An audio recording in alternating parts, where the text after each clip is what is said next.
Muito bem, pessoal, terça-feira, 28 de novembro, está começando o Desperta ICL, são 7 horas da manhã, horário de Brasília, estamos ao vivo, muito obrigado pela audiência de todo mundo que já está chegando no nosso chat, por gentileza, está chegando por aí agora, deixa o seu comentário, diga de onde você está assistindo este programa, muita gente nos acompanha em várias cidades do Brasil e do mundo também, a gente tem uma audiência global, aliás, ontem batemos uma audiência incrível, tivemos 16 mil pessoas acompanhando este programa ao vivo, né, 16 mil pessoas ali no minuto, né, claro que quando o programa termina, o somatório de pessoas que passaram pelo programa é muito maior, isso sem contar a nossa imensa rede, estamos ao vivo também na Rádio Heliópolis, muito bom dia para você que nos acompanha em Heliópolis, muito obrigado pela sua companhia, nossos novos parceiros aqui, né, estou muito feliz em poder transmitir, aliás, podemos fazer algum tipo de evento em Heliópolis, alguma coisa assim, né, vamos tentar mais isso aí, ô pessoal da Rádio Heliópolis. Vamos lá? Vamos tentar fazer isso aí no ano que vem? Porque esse ano aqui já está acabando, né? Esse ano já sextou, né? Muito bom dia, muito obrigado também pela audiência, o pessoal que nos acompanha pela Rádio Brasil Atual, São Paulo e Grande São Paulo, e também pela TVT, TV aberta em São Paulo e na Grande São Paulo, e também na Bahia, pessoal que nos acompanha pela TV Quirimurê, né? TV aberta, TV Quirimurê em Salvador e Grande Salvador. Esta é a grande rede Desperta. Estamos ao vivo todos os dias, de segunda a sexta-feira, às 7 horas da manhã, em ponto, horário de Brasília. E claro, você pode assistir a este programa e ouvir a este programa também depois nas reprises. Vocês sabem que o programa fica gravado aí pelas redes sociais. Estamos transmitindo também simultaneamente no Twitter, na Twitch, no Facebook e no Instagram e, claro, no YouTube. Então, você que nos acompanha em qualquer uma dessas redes, muito obrigado pela sua companhia diária. Nós estamos todos os dias aqui lendo as principais notícias do Brasil e do mundo, dando texto, dando contexto e sempre que possível também, quando é pertinente, né, quando tem alguma coisa pra gente falar aqui,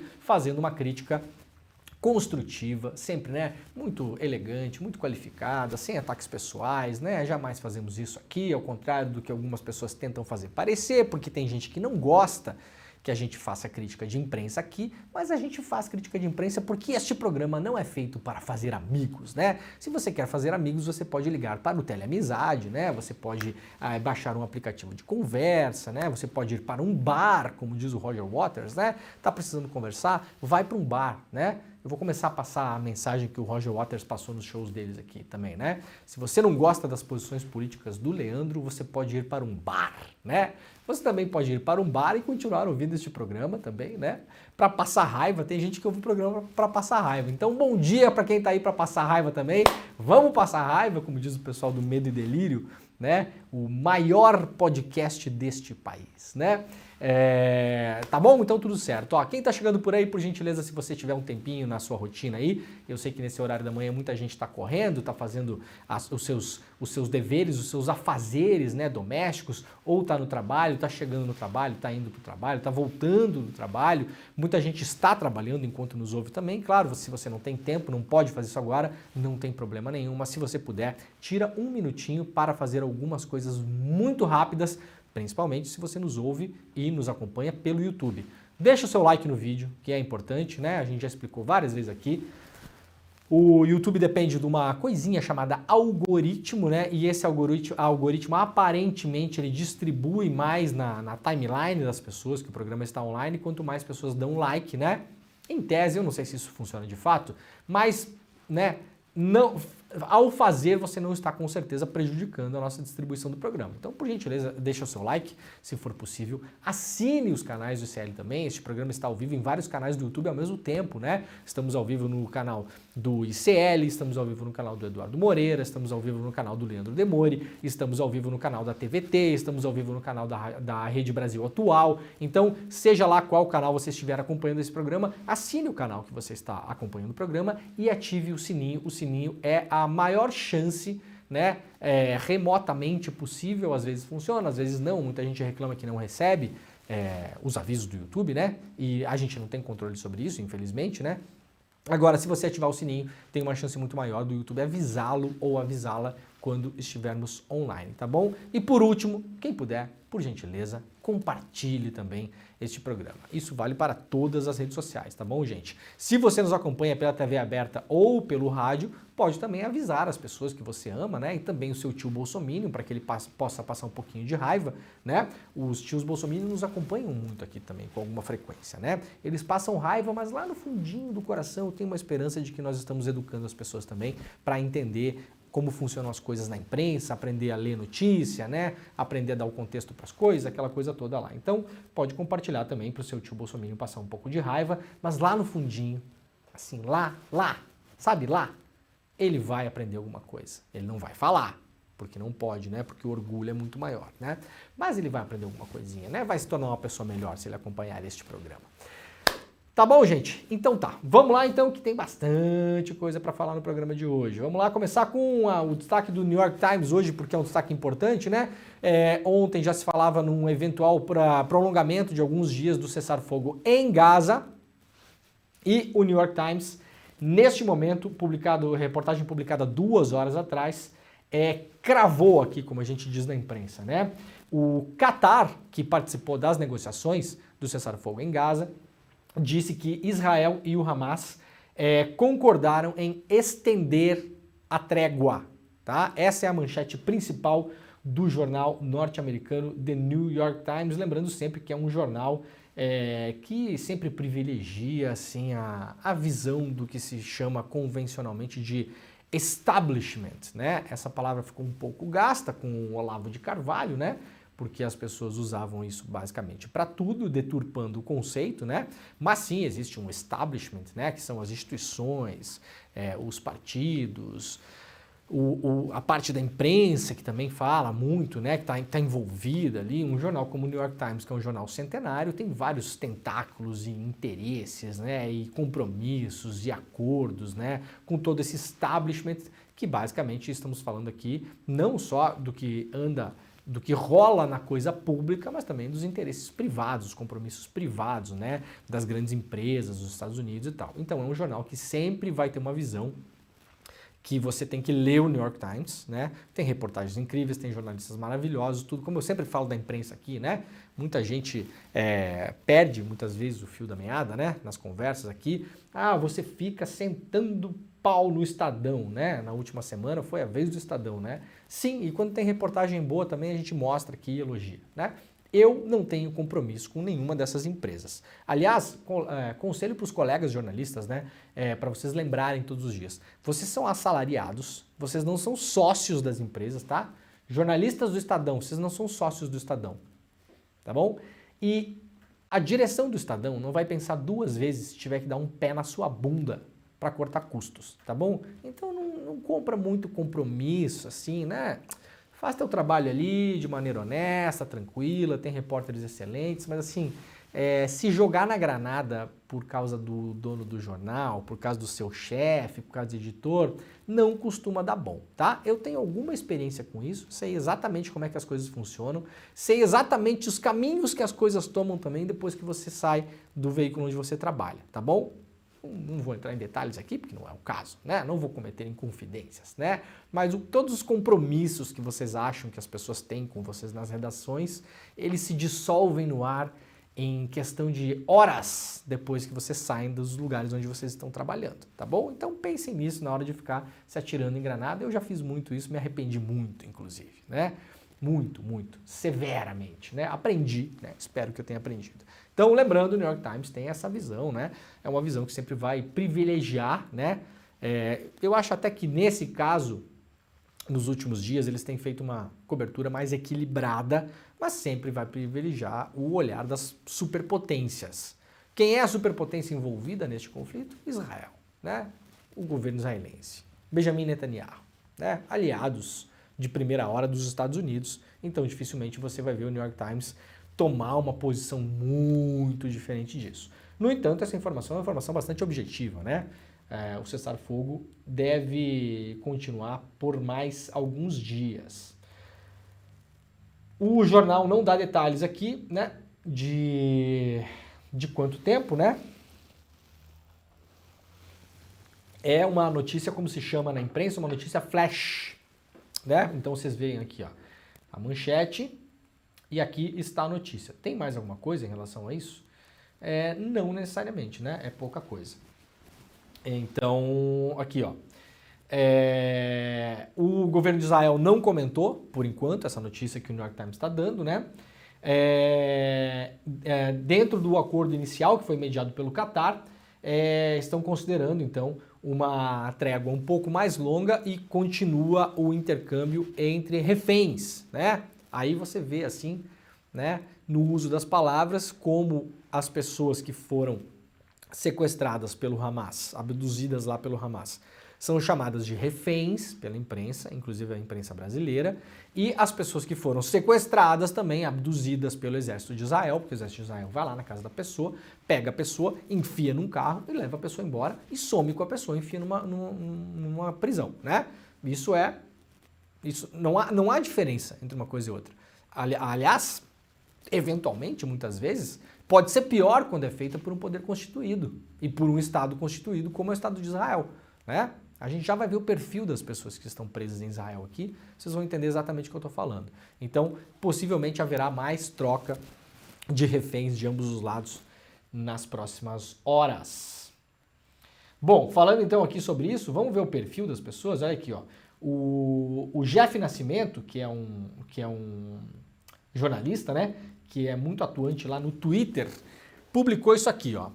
Informações fornecidas por Israel sobre os palestinos libertados durante o cessar-fogo. Dados das 74 pessoas, todas marcadas como terroristas pelo governo de Israel. Então, nessa troca de prisioneiros que houve nos últimos dias, Israel libertou 74 palestinos, tá? Todos eles, segundo Israel, são terroristas. Vamos lá ver o perfil das pessoas, para a gente ter uma ideia de quem vai preso em Israel. 41 pessoas das 74 são menores de idade, tá? Então, mais da metade das pessoas que foram libertadas por Israel neste momento do cessar-fogo são menores de idade, têm menos de 18 anos. Em 13 delas, a detenção durou mais de um ano. 6 detidos por Israel, foram detidos única e exclusivamente pelo terrível crime de arremessar pedras, né? Todos eles menores de 18 anos. Então, 6 menores detidos por Israel por arremessar pedras. Esse crime terrível, né? Super perigosíssimo, né? Nesses casos, o tempo de detenção variou de 20 a 522 dias. Sim, houve uma pessoa presa em Israel por 522 dias, né? Grosso modo, 1 ano e meio por arremessar pedras. 49 indicados apenas como presos, talvez indicando a detenção sem acusação. Um dos casos, a detenção durou 892 dias sem que fosse apresentada acusação formal contra essa pessoa e agora ela foi magicamente libertada, né? 11 detidos pelo genérico ameaçar áreas de segurança, todos menores de 18 anos. Todas essas prisões aconteceram em 2023. Essas informações são informações de quem? De quem? Do Che Guevara? Não. Do Mao Tse Tung? Não. Do Marighella? Não. São informações oficiais do exército israelense. Tá bom? Então, esse é o perfil das pessoas que Israel vai lá, pega no meio da rua, entra nas casas e vamos lá, para vocês lembrarem uma coisa. Muitas dessas pessoas, elas não são presas em território israelense. Elas são presas, por exemplo, na Cisjordânia, que não é território israelense. Então é uma potência estrangeira invadindo um território que não é seu, pegando pessoas e levando para dentro do seu território. Antigamente, quando se fazia cobertura desse tipo de coisa na imprensa, chamava-se isso de sequestro, né? Sequestro. Várias potências já fizeram isso ao longo da história, fazem com alguma frequência ainda, né? Os Estados Unidos já fizeram, a França, a Grã-Bretanha, várias potências. Vão lá, colocam os seus agentes para investigar onde está a pessoa e fazem o que eles chamam de abdução, né? De fato, abdução. A pessoa vai lá, os Estados Unidos vai lá e pega a pessoa num país estrangeiro e leva a pessoa para o seu próprio território. Ou, no caso dos Estados Unidos, até uns anos atrás, né? para Guantánamo, que era a prisão dos Estados Unidos em Cuba, num território dominado pelos Estados Unidos, né? Então, o nome disso, oficial, vamos dar um nome a esse negócio aqui? Qual o nome quando uma potência estrangeira invade um território que não é... Vocês imaginam hoje o Brasil invade o Paraguai, Paraguai, né? Não, a Cisjordânia não é um estado constituído, nunca conseguiu se constituir como um estado, né? Mas vá lá, tem uma autoridade nacional, tem um governo, tem uma organização social, política, econômica, tem um parlamento, enfim, né? Tem ali tudo que faz parecer que é um estado, de fato, né? Aí o Brasil vai lá e invade um território desses, pega cidadãos daquele território e traz para o Brasil e coloca em penitenciárias no Brasil. Como é que é o nome disso para vocês? Para mim, o nome disso é sequestro. Para mim, o nome disso é sequestro. Então, acho que a gente tem que começar a usar as palavras certas para esses casos aqui também, né? Olha, uma matéria publicada lá no UOL, chamadas matérias de fundo, né? Matérias para compreensão um pouco melhor das coisas, então eu sugiro que vocês leiam, está na capa do UOL. Órfãos, bebês prematuros e jovens deprimidos. Os efeitos da guerra em Gaza. Ao menos 6.000 crianças morreram desde o início da guerra entre Israel e Hamas. Muitas das que sobrevivem ficam órfãs, são acometidas por doenças e têm de lidar com sequelas causadas pelos bombardeios. Aqui então tem um levantamento feito pela organização Save the Children, né, sobre o que vai acontecer em Gaza depois que as luzes da imprensa se apagarem e a vida fatalmente continuará em Gaza, né? Essa é a grande questão. E aí temos um rastro de 6.000 crianças mortas. Gente, 6.000 crianças. Crianças. Sobre as quais não pode-se nem fazer acusação leviana, falaciosa, mentirosa, feita por picaretas, que nós já ouvimos, inclusive, aqui em vídeos que eu coloquei neste programa, de que não há inocentes em Gaza. Vocês já ouviram essa frase? Essa frase circulou muito por aí nos últimos dias, né? Não há inocentes em Gaza, porque ou você é do Hamas ou você apoia o Hamas. Eu gostaria que essas pessoas me explicassem como as 6.000 crianças assassinadas pelo governo Netanyahu apoiaram o Hamas. Como uma criança de 6 anos, de 4 anos, como um bebê em uma incubadora, uma criança de 2 anos, ela apoia o Hamas e ela não é um inocente, né? Seria muito bom ver o malabarismo das pessoas para poder explicar isso. E claro, como eu já falei aqui no programa, eu nunca mostrei essas imagens, não vou mostrar, mas eu infelizmente já vi as imagens. Eu acho importante que as pessoas vejam, tá? Elas estão circulando pelas redes sociais, no Instagram principalmente, as sequelas de guerra nessas crianças, físicas. Quando a gente fala em feridos em Gaza, a gente imagina, na nossa realidade, um ferimento leve, porque o nosso dia a dia no Brasil, mesmo com a violência urbana que a gente tem, que é muito complicada, é lógico, mas quando a gente fala em ferido no Brasil, se você ouviu de um amigo seu hoje que ele teve um acidente, por exemplo, ficou ferido, né, um acidente doméstico e tal, a gente nunca pensa num ferimento muito, muito grave. Vejam as imagens que circulam de Gaza com os feridos em Gaza. Vocês vão entender o que é um ferido depois de um intenso ataque aéreo com o poder militar que o exército israelense tem e com o tipo de bomba que eles jogaram em Gaza. Não é bombinha, gente. Não é pouca coisa, não. Tá? Então vejam a quantidade de sequelas que essa sociedade vai ter no pós-guerra, né? Nem sabemos ainda como vai ser o pós-guerra. Ainda há uma expectativa de que Israel vá anexar parte de Gaza. Então o que era um território minúsculo para 2.200.000 pessoas ficará um território ainda menor. Olha, ontem eu publiquei lá no islnoticias.com.br, eu não sei se vocês assistiram o Fantástico no domingo. O Fantástico trouxe uma entrevista com um cidadão chamado Mossab Hassan Youssef, né? Esse cidadão, ele é um filho de um dos fundadores do Hamas e ele vem viajando pelo mundo para conquistar a audiência da extrema-direita que apoia o regime Netanyahu, né?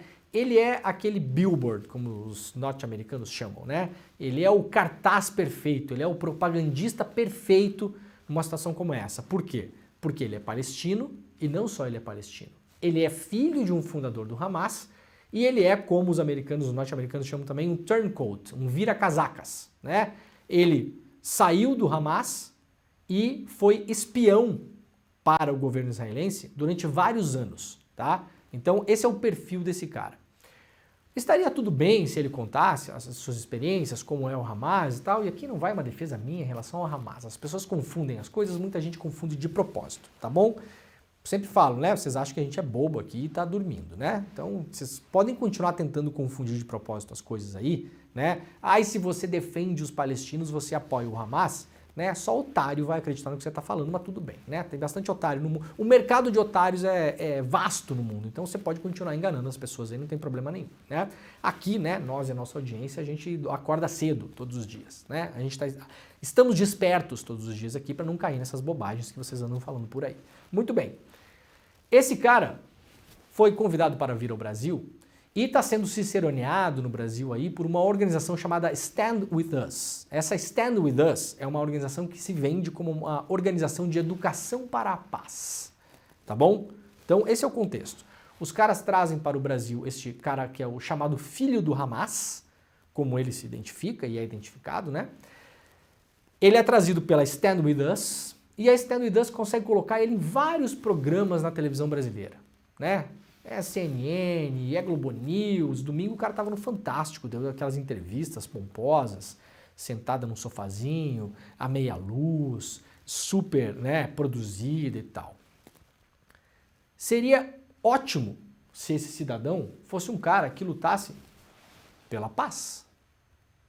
A Stand With Us, essa organização fundada nos Estados Unidos, que tem um capítulo no Brasil, né, que vem operando na imprensa muito fortemente, vem assim, tá infiltrada na imprensa, né, descaradamente ou não, tá toda hora dando entrevista. A prova máxima agora que trouxe esse cara para o Brasil, o cara apareceu em todos os canais de televisão, com um espaço absurdo, sem ser contestado. Seria ótimo se ele contasse como foi terrível a experiência dele com o Hamas, como é o Hamas e tal, contasse a versão dele, afinal de contas é a versão dele.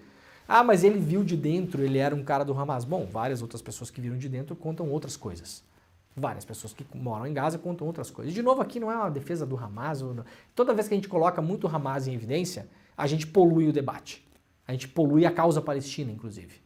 Né? Agora, esse cara vem para o Brasil para lutar pela paz? Será que ele veio para o Brasil para lutar pela paz? Em tour pelo Brasil, filho do Hamas chama a Palestina de grande mentira. Mossab Hassan Youssef também justifica morticínio de crianças em Gaza. Acabei de falar 6 mil crianças mortas. 6 mil crianças mortas. Justificativa dele: não temos outra opção. Essa é a única opção. Para combater o Hamas, é triste, mas é a única opção. Então, a ONG, que se diz que faz uma educação pela paz, traz esse cara ao Brasil, fez um evento gigantesco na Hebraica, em São Paulo. Esse cara ficou falando lá por 1 hora e foi aplaudido em cena aberta quando disse que a Palestina não existe. Eu fiz questão de procurar outros vídeos dele e vou dizer o seguinte para vocês, foi bem fácil, tá? Bem fácil. Eu pensei, deixa eu ver aqui, eu sou uma pessoa curiosa, vocês sabem disso, né? Quando eu vi esse cara vindo pro Brasil, pelas mãos da Stand With Us, já fiquei com os 2 pés atrás, né? Porque eu sei que música que toca ali. Primeira coisa. Que tá sempre jogando água no moinho da extrema-direita, né? Segunda coisa importante, vamos pesquisar quem é a pessoa. É o básico, é o mínimo. Tá todo mundo dando asa para esse cara, vocês sabem quem ele é, o que ele pensa, sobre o que ele fala, como ele se posiciona, quais são as ideias dele? É um pacifista? Estamos falando do novo Mahatma Gandhi, que está viajando pelo Brasil, defendendo a paz entre muçulmanos, entre árabes e judeus? É isso? E cristãos e todo mundo? Né? Tocando John Lennon? É esse perfil desse cara? Ou não? Foi bem fácil achar, viu, gente? No YouTube tem várias entrevistas com ele, várias. A Hebraica de São Paulo e a Stand With Us não podem nem alegar remotamente que não sabiam que esse cara ia falar o que falou na Hebraica. Então vamos fazer o seguinte, a gente vai mostrar agora 4 vídeos. O primeiro é um trecho da palestra desse cidadão na Hebraica, que aconteceu, se eu não me engano, na sexta ou no sábado. Ato contínuo são 3 pequenos clipes de entrevistas, tá legendado, tá bom? Tá legendado em português, que esse mesmo cidadão deu em um podcast nos Estados Unidos 3 meses atrás. A gente vai assistir e depois a gente para respirar um pouco e vamos ver se esse é um cara que veio para o Brasil para fazer uma educação para a paz. Vamos lá, Jimmy, coloca pra gente. Everyone is projecting something onto what's so-called Palestinian cause. While there is no such a thing as Palestine, this is the biggest lie.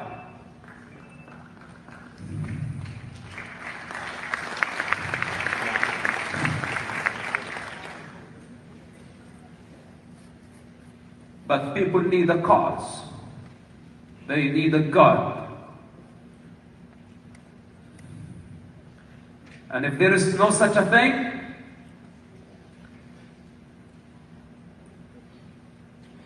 they don't exist. What we see in the Middle East, this whole chaos, bloodshed, is not coincidental. We are paying the price for our cowardice because we cannot stand and we cannot stay truthful for one moment that we are swayed by the forces of society. If a majority of the people say Palestine, everybody starts saying Palestine, not knowing what they are saying. You ask them, what is Palestine? And they don't know how to answer. Then everybody swear by the name of God. You tell them, what is God? And nobody knows how to say it. I don't want even to think about a Palestinian state. I don't care for a Palestinian state. We have 22 Arab states and all of them are garbage. I don't want another Arab state in that region. It's enough. The people want to label me. They want to label Israel. They want to label the CIA, all the people. It's not only Israel in this war. It's the US government, the mighty of the US government, the nuclear power, the superpower of the world is in this war. And do you think they don't know better? Because we all know that there is no way around it this time. We have to eradicate Hamas. So think that this is extreme. Think whatever you want to think. We are at war and war ugly. And at war, people die. It's as simple as that. Okay, you know, children are dying and it's devastating to see such pictures. But we have to eradicate this Islamist group. We have no other choice. E aí? O que acharam? Eu não sei nem se eu preciso falar alguma coisa, né? Esse é o cara trazido para o Brasil por uma ONG que se diz que presta serviços de educação para a paz. Isso está no site oficial da Stand With Us, não sou eu que estou falando, tá bom? Tá lá no site deles. Trazido para fazer uma conferência na Hebraica em São Paulo, lotada, aplaudido em cena aberta quando fala que não existe nada como Palestina. E aí eu fiz uma busca rápida no YouTube. Gente, há dezenas de falas dele no YouTube. Dezenas. Não são, nenhuma delas é muito melhor do que isso aí não, tá?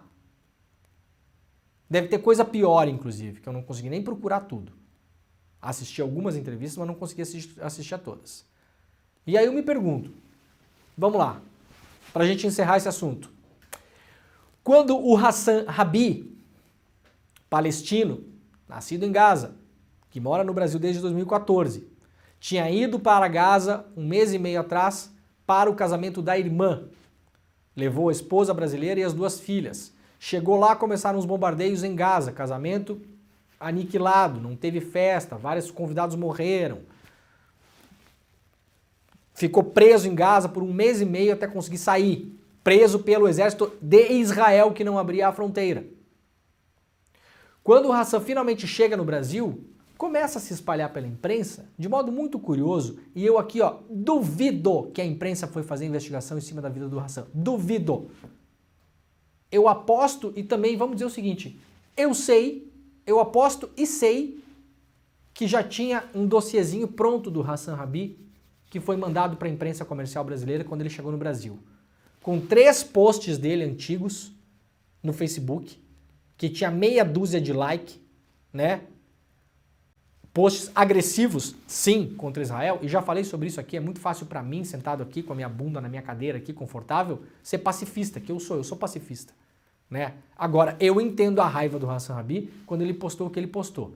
Chegou no Brasil, várias redes de televisão foram fazer entrevista com o Hassan Rabi, que foi entrevistado pela Heloísa Vilela, aliás, né, quando estava indo no Egito.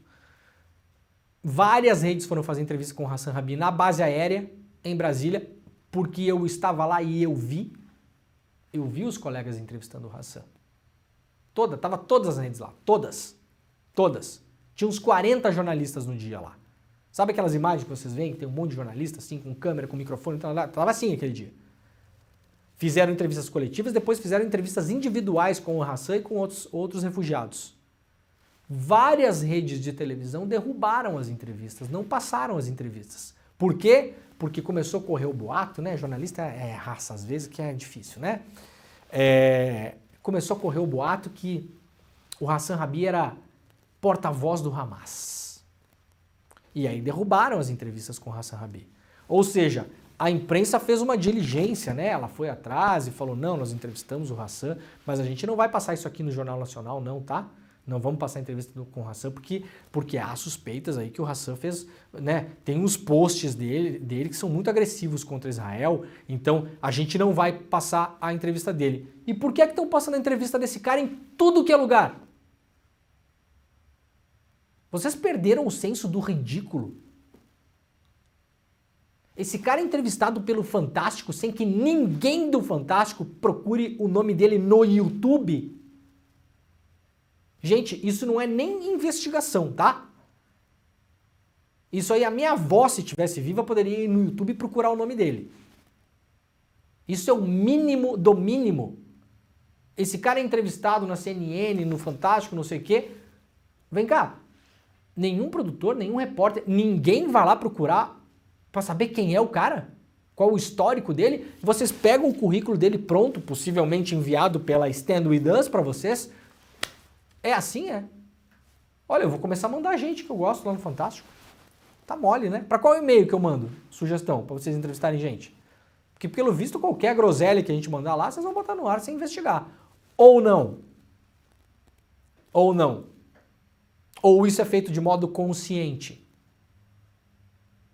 Ou alguém da produção do Fantástico, da produção da CNN, fez a mesma coisa que eu fiz, que até a minha avó faria, que é no YouTube botar o nome do cara, que é o mínimo, é o básico.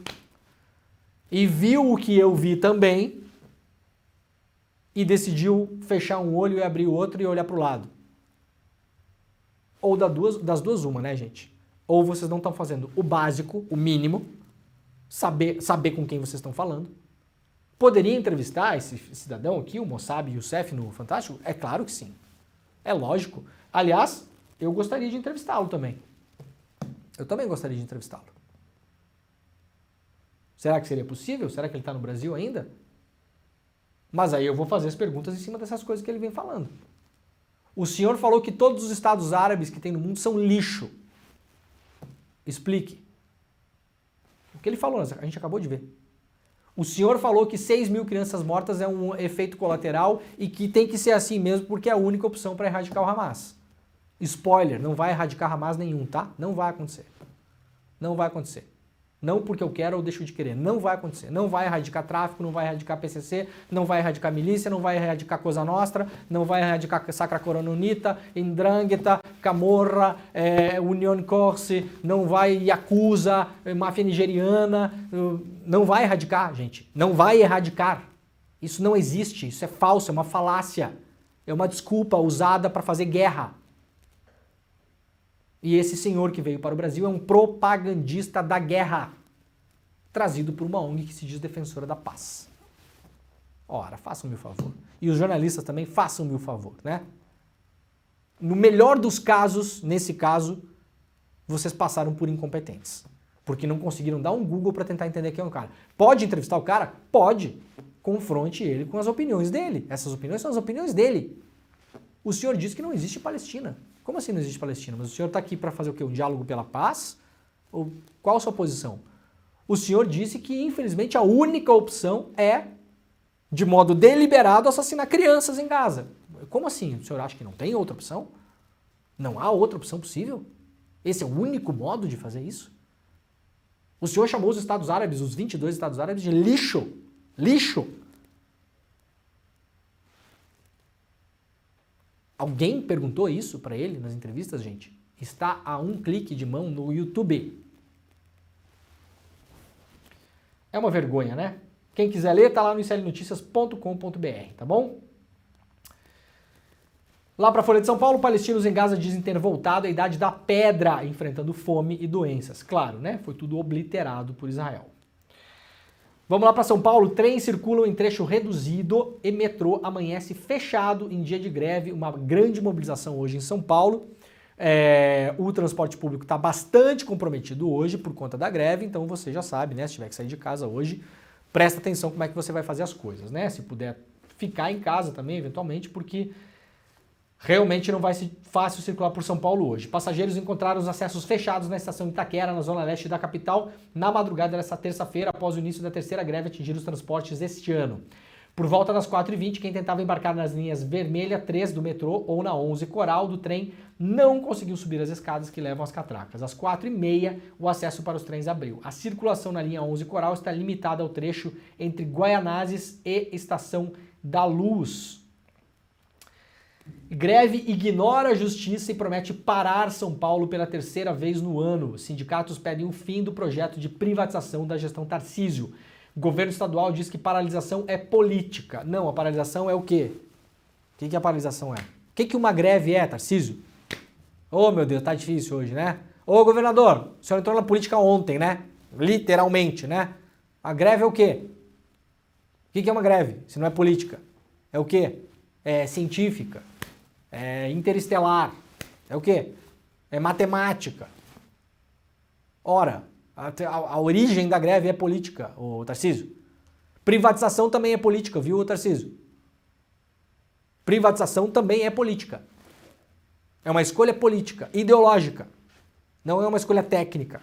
Não é, aliás, a gente vai mostrar que não é. Claro que a greve é política. Hein? Olha aqui, ó. Ontem o UOL mostrou uma matéria super importante da repórter Juliana Sayuri, mostrando que dos 7 bilhões arrecadados em 2022 com o bilhete único em São Paulo, 7 bi, a imensa maioria foi parar nas mãos das empresas privadas que fazem o transporte em São Paulo. Só que tem um detalhe importante. A CPTM e os trens metropolitanos em São Paulo também, o metrô público, a parte pública do transporte de São Paulo, transporta o dobro de passageiros, o dobro, tá? O transporte público em São Paulo transporta o dobro de passageiros em relação à iniciativa privada em São Paulo. No entanto, a iniciativa privada, as empresas privadas, ganharam 4 vezes mais dinheiro do que as públicas. Sempre se fala que sucatear é um projeto para vender. Isso é um mantra, no mundo todo, aliás. Você pega um serviço público, vai deixando ele pior, pior, pior, pior, pior. As pessoas vão percebendo a piora, não entendem a maquinação política que está por trás e as pessoas começam a reclamar que aquilo não funciona. E aí você, gestor público, que piorou o serviço público de propósito, você aparece com a solução milagrosa. Vamos vender, vamos privatizar. Privatiza que melhora, tá bom? Ontem o UOL provou isso por A mais B com documentos oficiais em relação ao transporte público em São Paulo. O transporte público em São Paulo, que transporta o dobro de pessoas do privado, recebeu 1/4 do dinheiro do bilhete único. Hoje, o UOL traz mais uma reportagem dessa série da Juliana Sayuri. Via Mobilidade, que é a empresa privada que opera em São Paulo, pegou mais de 30 trens emprestados da CPTM, que é pública, mas não devolveu. É um escárnio. Um escárnio. É o privatizado público. É o privatizado público. Os caras vão lá, privatizam o serviço, né? Vamos privatizar esse serviço de táxi aqui. Privatizar aqui. Tudo nosso agora. Aí tem um serviço público de táxi. Ô, governo do estado de São Paulo, empresta 30 táxi pra mim aí. Pra eu rodar no meu privado. É até assim. É isso. E mesmo assim, o transporte privado de São Paulo dá mais problemas que o público. Mesmo, apesar de tudo. Mas não, as pessoas não podem fazer greve. A greve é política. Tá lá no UOL de hoje, né? Para quem quiser ler. Desde que assumiu as operações das linhas 8 e 9 do trem metropolitano de São Paulo, em janeiro de 2022, a Via Mobilidade usa mais de 30 trens emprestados pela CPTM. Trens públicos. Os caras assumiram o negócio privado. Problema seu. Problema seu. Alguém obrigou, alguém coagiu a Via Mobilidade a existir, a entrar na licitação, a comprar a porcaria da linha? Não. Então opera, problema seu. Não, problema nosso. Problema nosso.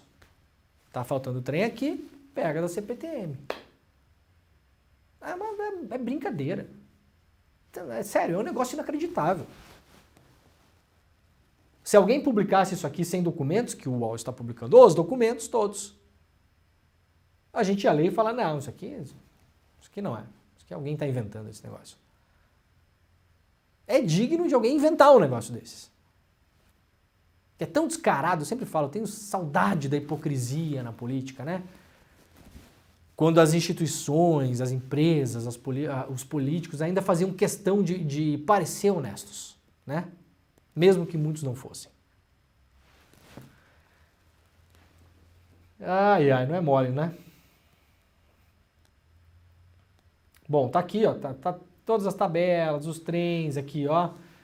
Os trens que foram emprestados, o mês que foi emprestado, quantos trens foram liberados, quantos foram devolvidos, tá tudo aqui, ó. Tá tudo aqui, tá bom? Isso aqui é documento oficial, de novo.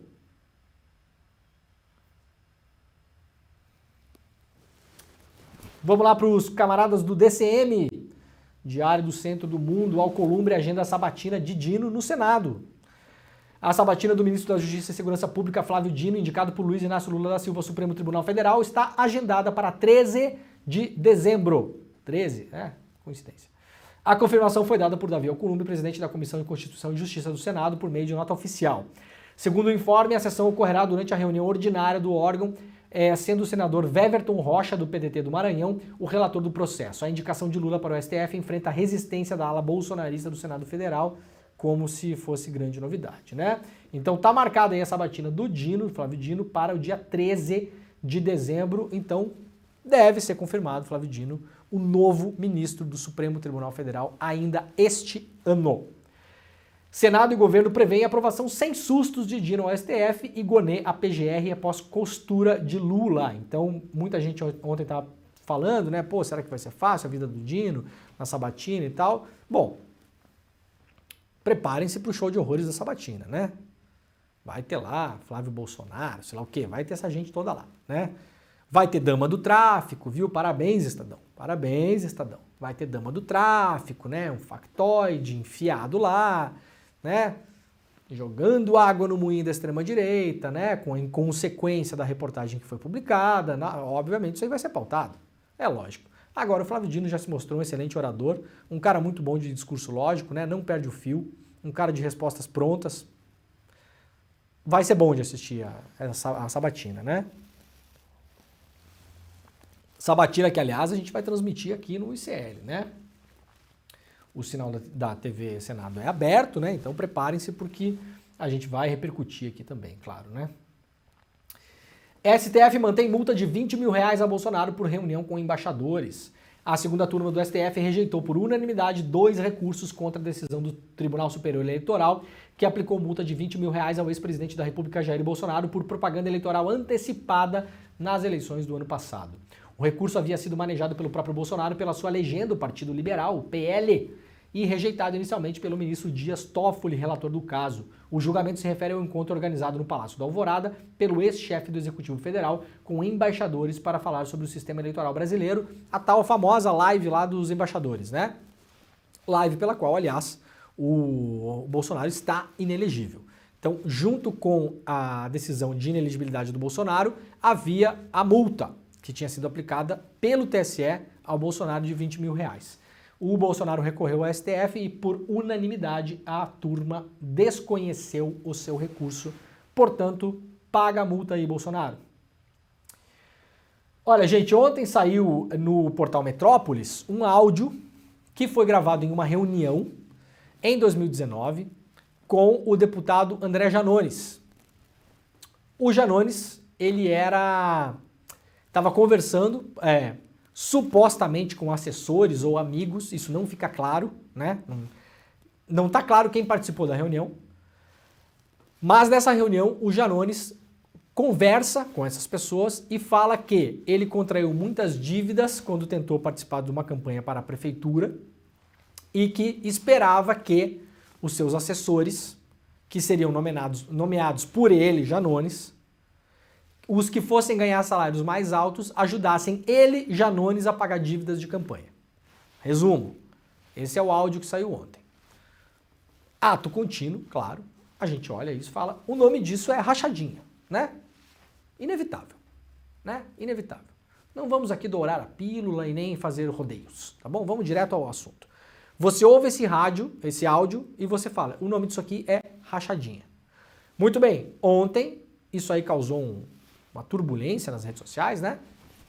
E ontem nós falamos com o Janones com exclusividade no ICL Notícias, segunda edição. Fizemos uma entrevista ontem, eu, Gabriela Varela e Chico Pinheiro com o Janones. Sugiro que vocês assistam a entrevista na íntegra. Ela está no YouTube. Tá lá gravadinha, bonitinha, tá bom? Acusado de rachadinha, Janones diz que não recebeu dinheiro de assessores. Notícia publicada pelo ICL Notícias, mas ele confirma várias coisas lá. O áudio é verdadeiro, o que ele falou é verdadeiro, ele se explica, né? Dá lá as suas explicações. Nós fizemos as perguntas que julgamos necessárias, terminou a entrevista ontem, até fiquei me perguntando se ficou alguma coisa de fora, eu acho que não. Eu acho que nós perguntamos tudo, perguntamos se ele vai abrir as contas bancárias dele, ele falou que sim, perguntamos inclusive se ele tem contas no exterior, se ele tem empresa no exterior, se ele pediu outras vezes, se essa transferência de dinheiro chegou a ser concretizada, se as pessoas de fato pagaram contas dele ou não, tá tudo perguntado lá, para entender exatamente que caminho, que dimensão essa história toma, né? Perguntamos se ele acha que vai ter novos áudios, se vai aparecer no futuro contas pagas por assessores, como no caso do Flávio Bolsonaro, que teve escola da filha paga pelo Queiroz num caixa eletrônico, foi filmado pelo caixa eletrônico, inclusive, né? Ou seja, com o salário de funcionários pagando despesas pessoais, privadas do senador, aí isso dá-se o nome de rachadinha.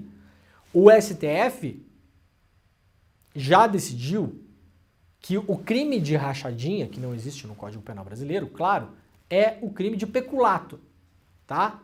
Então havia uma dúvida ontem, eu até falei isso no ar durante a entrevista. Olha, Janones, havia uma dúvida até uns anos atrás sobre o que era rachadinha de fato. Por quê? Isso é muito importante, atenção. Se rachadinha fosse considerado corrupção ativa ou passiva, esse áudio do Janones já seria suficiente, no mínimo, para investigá-lo. No mínimo. Por quê?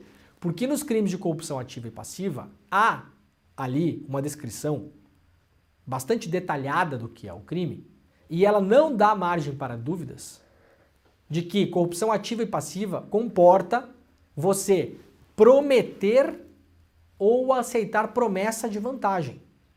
Então, por exemplo, se você é um político, e tem ali do outro lado um empresário, e vocês em uma conversa são grampeados, e na conversa há a evidente troca de favores, em troca de dinheiro, de obra, de apoio, tal, não sei o quê, mesmo que isso não se concretize, Então vamos lá, prefeito, o senhor aprova a minha construtora para fazer a praça da cidade e eu vou dar um jeito de quitar a sua dívida da sua casa do IPTU que o senhor está devendo, tá bom? Mesmo que isso não se concretize, que o negócio entre a prefeitura e a empreiteira não saia e que a dívida do IPTU não seja paga, isso entra em corrupção ativa e passiva. Porque aceitar promessa ou prometer é crime, tá bom? No caso de peculato, não é assim que funciona. Peculato precisa ser comprovado, de fato, que o Janones, no caso, recebeu o dinheiro dos assessores para pagar suas despesas privadas pessoais. Se locupletou com isso, tá bom? Eu só fiz essa explicação ontem pra gente entender. Isso é o entendimento do STF, tá bom, gente? Não é a minha opinião, não é o que eu acho, né? Isso é o entendimento do STF. Tô aqui explicando uma coisa prática sobre em qual crime cai rachadinha. Rachadinha é peculato. E peculato não basta o cara prometer, pedir, dizer que vai fazer, isso não basta. Para corrupção passiva e ativa, sim. Para peculato, não. Tá bom? Enfim, assista a entrevista do Janones, né? Fizemos uma boa entrevista ontem, fizemos todas as perguntas que foram necessárias, o Janones deu as suas respostas, vocês assistam e tirem suas próprias conclusões, tá bom?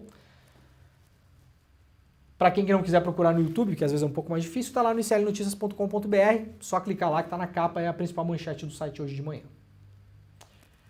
Região Metropolitana do Rio de Janeiro registra 283 chacinas policiais em 7 anos.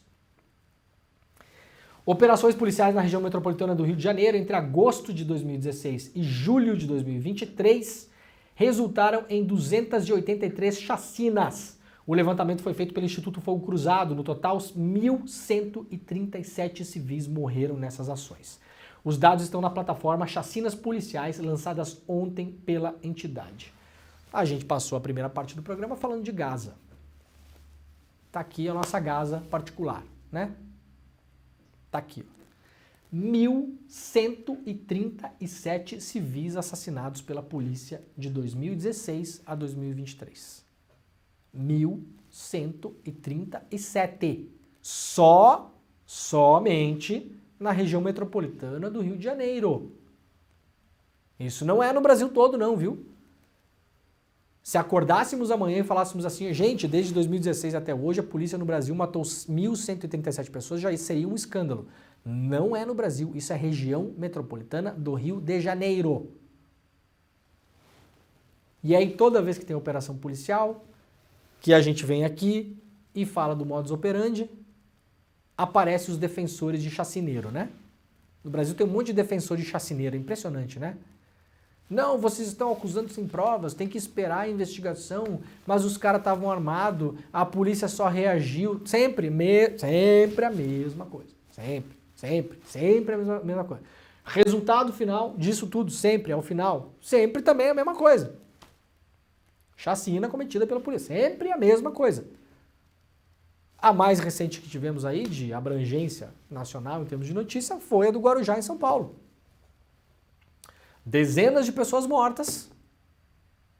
Dezenas. E no fim das contas, o que temos? Investigação da Polícia Civil que aponta o quê? Que o revólver apreendido pela Polícia Militar, que foi apontado pela Polícia Militar como sendo a arma que matou o soldado da PM, que desencadeou a vingança da PM em relação a isso, não foi a arma que matou o soldado da PM. Então, por enquanto, não temos nem a arma do crime ainda. Nem a arma do crime. O que levanta outras suspeitas, inclusive. E ficamos por aqui. Vocês sabem do que eu estou falando. Levanta outras suspeitas. Suspeitas, em termos de investigação, várias suspeitas. Quem assassinou o soldado da PM? Por hora não sabemos. Né? Tem um cara que está sendo acusado de ter sido o assassino, só que a acusação dele é testemunhal. Não há nenhum indício material que diga que foi ele. Não dá coleta de pólvora na mão, não tem a arma do crime. Não tem a arma do crime, gente. Não se sabe de que cano partiu o projétil que matou o policial.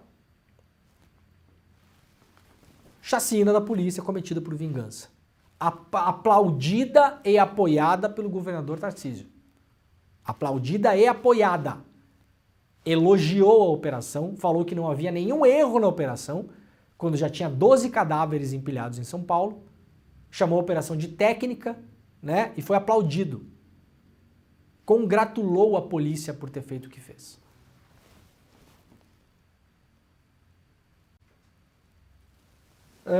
Lá no Diário do Centro do Mundo também, homem de Milei na economia descarta a dolarização da Argentina e fechamento do BC. Sem loucuras. O Milei já está completamente macrizado, né? Toda a loucurama do Milei foi macrizada, foi macrizado já está na mão do Macri, da Patrícia Bullrich e da direita tradicional na Argentina, como não deveria deixar de ser. O cenário político na Argentina é muito diferente do cenário político do Brasil de 2018, né? O Bolsonaro se tornou incontrolável porque, além de tudo, tinha o exército pelas costas, tinha a Faria Lima, a Fiesp, os grandes empresários, o agro, elegeu um partido, elegeu mais de uma centena de deputados na Câmara, tinha maioria na Câmara, tinha folga na Câmara para aprovar suas loucuras. O Milei não tem nada disso. O exército na Argentina não existe, é insignificante, totalmente sucateado, graças a Deus. O agro não quer saber de loucura, de fechar a fronteira com o Brasil, de não vender para a China. Eles vão vender o trigo deles para quem? Vão vender para onde? Para o lobo marinho lá na Patagônia? Vai vender a soja e a carne da Argentina para quem, se não é para a China e para o Brasil, né? Então, Milei já está totalmente macrizado, né? Acabamos? Encerramos a rede? Então, ó, gente, rapidamente aqui, a gente vai encerrar a nossa rede. Muito obrigado quem nos acompanhou pela Rádio Heliópolis, pela Rádio Brasil Atual, pela TVT e também pela TV Quirimurê. Nós voltaremos amanhã, 7 horas, horário de Brasília, ao vivo, tá bom? Valeu! Muito bem, quem fica com a gente até o final aqui, vamos ver aqui o que nós temos de finalzinho. Aqui tem uma notícia aqui sobre Mauro Cid, né? Graças a Deus, Bolsonaro anda sumido do noticiário, a gente não precisa topar com o nome dele todos os dias, o que é um grande alívio, né? Psicológico para todo mundo. Lá na revista Fórum, Mauro Cid, e-mail enviado pelo FBI, a PF desmonta a versão de Vassef e Bolsonaro. O FBI enviou à Polícia Federal do Brasil uma troca de e-mails entre o tenente-coronel Mauro Cid, ex-ajudante do Bolsonaro, com a Precision Watches, a loja onde foi recomprado ilegalmente o Rolex do ex-presidente. Nas mensagens, Cid informa a empresa que deseja fazer o pagamento em espécie e é avisado que, por se tratar de uma operação acima de $10 mil, o comprador precisará assinar um documento. Cid informa então a loja no e-mail que a compra seria feita por Frederic Vassef, advogado de Bolsonaro. As informações são da coluna da Bela Megali, lá no jornal O Globo, e reproduzidas aqui pela revista Fórum. Muito bem, pessoal, então é isso por hoje, né? Estamos acabando o Desperta, terça-feira, 28 de novembro, quase 8 horas da manhã, agora vai começar o ICL Notícias, primeira edição, tá bom, gente? Então fica de olho por aí, vai ser nesse mesmo link, aliás, a gente vai ao vivo com o ICL Notícias primeira edição, depois tem a Gabriela Varela, depois tem a Débora Maganha e o André Campedelli. Então a gente tem programa aqui de manhã, das 7 horas da manhã, ao vivo, até as 11h30 da manhã, ao vivo. Depois a programação do ICL volta às 5 horas da tarde, ao vivo, e vai até às 8 horas da noite, ao vivo, tá bom? Então, sempre ligados, assine o canal, ative o sininho, deixa seu like, nós estaremos de volta amanhã, às 7 horas da manhã, horário de Brasília. É isso, muito bom dia, tchau. Põe na agenda que esse vale a pena. 17 de dezembro, domingo, às 8 horas da noite, Eduardo Marinho, filósofo das ruas, sucesso da internet, das redes sociais por suas reflexões e textos, vai dar uma aula para o Instituto Conhecimento Liberta. Para você participar dessa aula ao vivo e que não tem replay, clique no link aqui em cima ou aqui embaixo e se inscreve agora, gratuitamente. A gente se vê lá.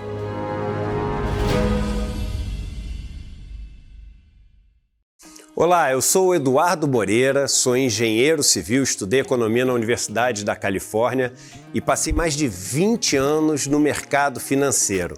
Eu queria convidar vocês para assistir o curso sobre economia comportamental.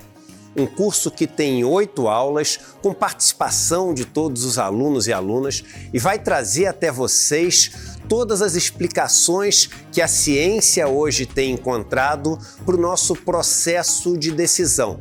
Por que a gente toma as nossas escolhas da forma como a gente toma? E como as pessoas usam isso para manipular o nosso dia a dia e lucrar com isso. Um curso fundamental para entender as engrenagens do capitalismo e dos negócios.